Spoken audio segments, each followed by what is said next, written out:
hit that federal agent with the vehicle. That federal agent then opens fire, hitting her in the face with a bullet.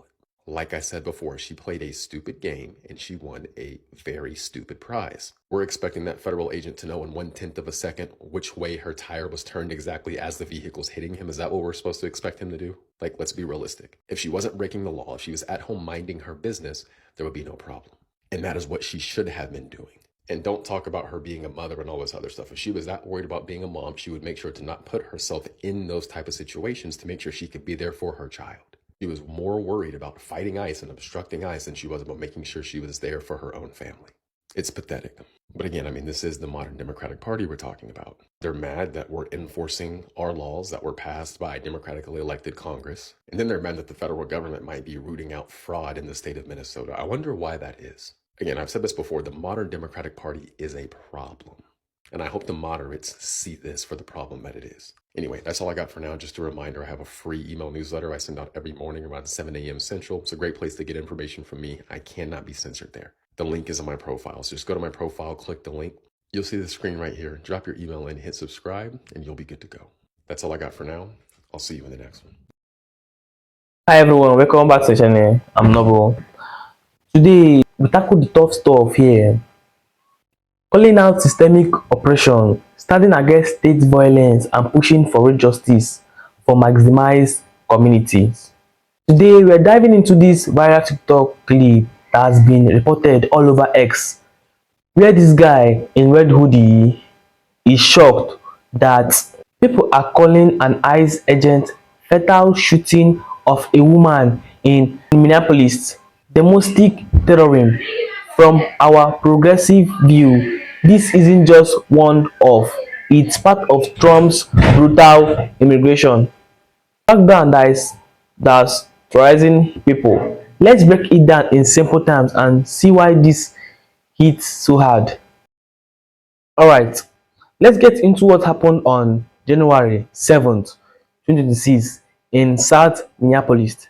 The ICE agent Jonathan Roars shot and killed the 7-year-old Renee Good as a mom of 3 children and a US citizen. Right from her car, the Fed claimed it was self-defense, saying she tried to run him over during some kind of enforcement operation. But Minneapolis Mayor Jacob Fred straight up called that bullshit, and local witnesses say the agent surrendered her car and she panicked and he fired point blank. There is new cell phone footage from the agent himself showing the chaotic movement, but it raises more questions about the IC's aggressive tactics than it answers. The same agent Rose was dragged by a car in a similar incident last year, which makes you wonder what's trending and escalation. To ICE, get the out of Minneapolis. We do not want you here. Your stated reason for being in this city is to create some kind of safety, and you are doing exactly the opposite. People are being hurt. Families are being ripped apart. Long-term Minneapolis residents that have contributed so greatly to our city, to our culture, to our economy are being terrorized, and now somebody is dead. They are already trying to spin this as an action of self-defense. Having seen the video of myself, I want to tell everybody directly, that is bullshit. This was an agent recklessly using power that resulted in somebody dying, getting killed. As soon as it happened and we learned of the incident, we had several priorities. The first, of course, was to get the victim to the hospital and to get care as soon as possible. And to the family, I'm so deeply sorry. There's nothing that I can say right now that's going to make you or your relatives or the friends of the victim feel any better. The second was to get ICE off of the scene. There were dozens, if not hundreds, of ICE and federal officers that were there at the time. Having them there was only causing more chaos. Having them there was only making a difficult situation even more problematic, and one that, yes, they created themselves. Breaking news, a report from the Customs and Border Patrol has surfaced that you're going to want to hear about because it ties to what went on in Minneapolis and Jonathan Ross. So just listen up and hear me out. It was for Customs and Border Patrol, and it was done by the Police Executive Research Forum. And this dates back to 2010 to 2012, and part of the study came out in 2014. But here's what they found. Customs and Border agents were stepping out in front of vehicles so they could justify shooting the occupants in the car. What? Yes.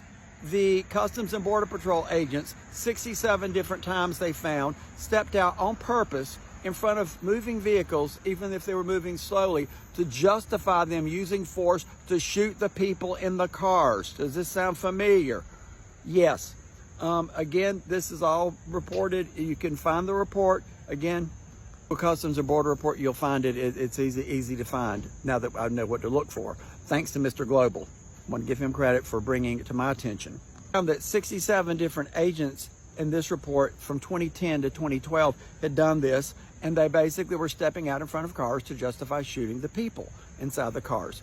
Guess who worked for Customs and Border Patrol 2007 to 2015 in El Paso, Texas?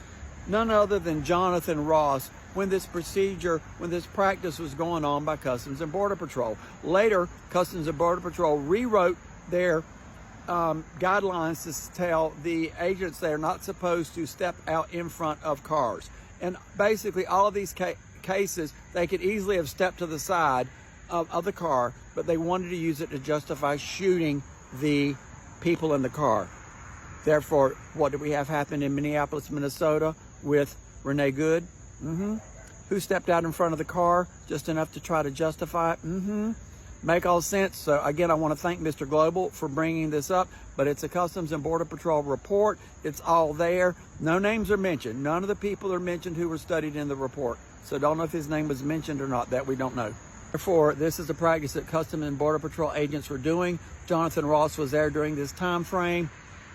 You can make the connection of what was going on there, and we can see now what he did in the video. All seems to make even more sense now. What do you think? Love to hear from my Democrats, my MAGAs, my crazies, my cuckoos, and the burned out labels. Let everybody know what's going on, and thank you, Mr. Global, for the information too. We all help share information, help educate everybody about what's going on.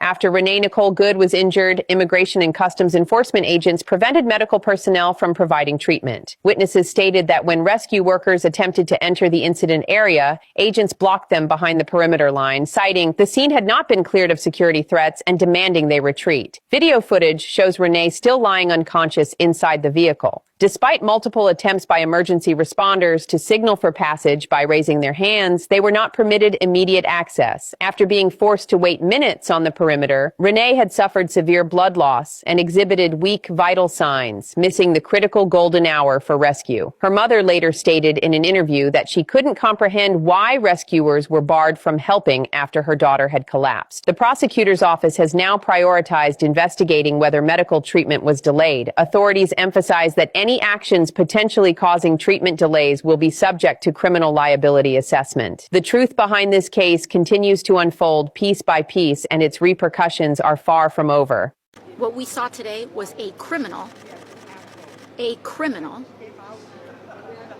murder a woman and shoot her in the head while she was trying to escape and flee for her life. And I think what we saw today was a manifestation of every American's worst nightmare, which is their government turning into a tyranny. Do you believe he should be arrested, the officer involved?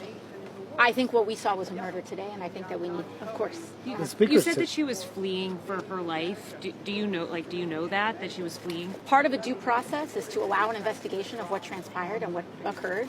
I think what we saw was a woman trying to reverse her vehicle and leave a scene. And the speaker and some others have said that this driver was weaponizing her vehicle. What do you say to that? Their editorializing of this event to justify a public murder is disgusting. It is horrifying. And watch it for yourself. Watch it for yourself. And make that assessment to yourself and which of these leaders are lying to you with their statements. Attached to the door handle. She does an unsafe maneuver during this time where the agent is able to detach from the vehicle, but then she almost hits another ICE officer where he then draws his weapon, and the woman then crashes her car. Think about it. Protests erupted immediately in hundreds marching in freezing rain, building memories and clashing with cops who declared unlawful assemblies and made arrests even in DC and Portland. Folks are out demonstrating about this. Trump defended the agent, saying he seems to have shot her in self-defense, while ignoring how this operation creates fear and chaos. It flooded with AI, fake and disinformation trying to slim the victim or unmark the agent, which just muddles the water more. As progressives, we see this as a domestic terrorism from the top-down. Government forces invading communities, killing moms and hiding behind self-defense. Claims that gets robber stabbed by immunity law. We need to ambush the ICE, end this deportation and hold agents accountable, not let them play judge, jury and executioner. That TikTok reaction, it's typical of flocks buy into the law and order left without questioning who is really causing the harm. Time to flip the script and support the communities fighting back. Wrapping this up, the shooting of Renee Good isn't an isolated self-defense. It's a symptom of Trump's facet immigration machine that's destroying lives and sparking rightful outrage across the country. We stand in solidarity with protesters demanding a full independent investigation and push for systemic change to dismiss this oppressive. What's your take? Is ICE the real terrorist here?